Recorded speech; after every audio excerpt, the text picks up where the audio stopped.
अस्सलामुअलैकुम मलगुरु मौलाना साहब यौ ځل بیا داسې بیان جاری کړی دی چې په اسټابلیشمنت او په حکومت باندې اور بایل کړی دی. مولانا صاحب ډیر مفاهمتي بیانونه جاری کړي دي. مولانا صاحب ریسنټلی داسې بیانات جاری کړي چې مطلب که داسې بیان د بلې پارټۍ کس جاری کړی و نو د هغه مکمل پارټي به ختمه کړې وه. جی مولانا صاحب کوم بیان جاری کړی په هغې هم ډیټیل سره خبره کوو او په مولانا صاحب په دې بیان باندې یو کیس هم جوړ شوی دی چې په هغې هم ډیټیل سره خبره کوو. نو دې ویډیو کې ډېر اهم اپډیټس دي د مولانا صاحب حواله سره مولانا فضل الرحمن صاحب حواله سره ویډیو خپل هم مکمل وګورئ او مخکې ملګرو سره ضرور شریک کړئ. مولانا صاحب ابل ورځ په جلسه کې ویلي دي چې پارلیمنٹ کی اہمیت ختم ہو چکی ہے, پارلیمنٹ گھر کی لونڈی ہے اسٹیبلشمنٹ والوں کی. पार्लियामेंट से कम दे वो इदारा एस्टेब्लिशमेंट लोन दी दजी दा पार्लियामेंट न दे.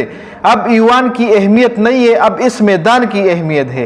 दा मौलाना से खपल तकरीर के दा बयान जारी कोलू कि उस पर दमुंग दे एहतजाजुन अहमियत भी उस दा ऐवान अहमियत निश्त दे, उस दा पार्लियामेंट अहमियत निश्त दे. जका दा पार्लियामेंट ना एस्टेब्लिशमेंट खपल दा कोर लोंडी जोड़ा करे दा. जी दा बयान से कम दे मौलाना साहब जारी करे दे. मौलाना साहब बयानों के ढेर एग्रेशन दे. मौलाना साहब जो जलसा कई डागा पर बयान के ढेर ज्यादा गुस्सा भी ढेर ज्यादा एग्रेशन भी पके. मौलाना साहब खपल बयानात ढेर गुस्सा की जारी कई. मौलाना साहब हमेशा मुफाहिमती सियासत करे दे.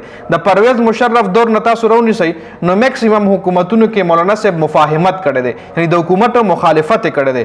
द परवेज मुशर्रफ दौर के हम मौलाना साहब द परवेज मुशर्रफ खिलाफ हो, द पीपल पार्टी दौर के हम मौलाना साहब द पीपल पार्टी खिलाफ हो, उस द नवाज शरीफ दौर के दिन नमक के द इमरान खान दौर के हम मौलाना साहब मुफाहिमती सियासत करे दे. मौलाना हमेशा पूख सियासत करे दे. मौलाना हमेशा पाऊर बांधे पेट्रोल चूली दी. मतलब मौलाना साहब अक्सर द नख मंजुली मौलाना साहब मतलब दा से बयान जारी कई कि बेखी खल्को बाने और बलाई खा उस सो वजूहात के देश कि मौलाना साहब दा से बयानात जारी कई. मतलब मौलाना साहब बोले दुमना द एस्टेब्लिशमेंट खिलाफ शो, बोले द हुकूमत खिलाफ शो. चूंकि दी हुकूमत खोडेर टाइम शो कि द हुकूमत रागले दे ना मुस्लिम लीग नून खोडेर वक्त शो द हुकूमत बांधे नास्ती. मौलाना साहब उस वाले द खिलाफ शो. मौलाना साहब उस वाले द एस्टेब्लिशमेंट और द हुकूमत खिलाफ बयानात जारी कई. दे हवाले से रास्ता सरायदा कमेंट लाजिमी हो गई. हाँ दिन अलावा दा मौलाना साहब चे सिंगा बयानात जारी कई कदा से बोले पार्टी वाला जारी कला स्पेशली पीटीआई वाला. तो पीटीआई ख्वा से मतलब रगड़ा करे दा और के देशी मुकम्मल खत्म की. हाँ मौलाना साहब खिलाफ गुजरावाला के यो एडवोकेट या वकील चे कम दे दरखास्त वर करे हुआ चे पागे बांध एफआईआर हम दर्शे दे. मौलाना बाला के दा हम वेले की चे गुजरावाला सेशन जज फैसल जमील से कम दे आगा मौलाना साहब तनोटस हम जारी करे दे चे 28 जुलाई बांधे पेश. मतलब मौलाना साहब बांधे पदे बयानातों बांधे केस जोड़ दे कि मौलाना साहब बापा की 28 जुलाई पेश की गिजी और पदा का दरखास्त की चिकम दी एडवोकेट दरखास्त वर करे पदा का दरखास्त के दगा मुवक्किफ लिखल शवे दे चे पाकिस्तान के कम सियासतदान पर हुकूमत की नवी नगा द फौज खिलाफ बयानात जारी कई. लका चे कम सड़ी हुकूमत वी न खामोश हुई हो चे कम सड़े द हुकूमत नखत शु नगा द फौज खिलाफ शी.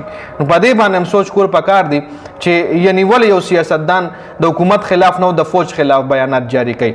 नो दा पागा दरखास्त के दा मुवक्किफ लिखल शवे दे. नो दरखास्त के चे कम दरखास्त जारी शो मतलब कम एडवोकेट दरखास्त दायर करे हो नो पागे बाने मुकदमा दर्शे दा चे मौलाना साहब पकी 28 जुलाई पेश की गई.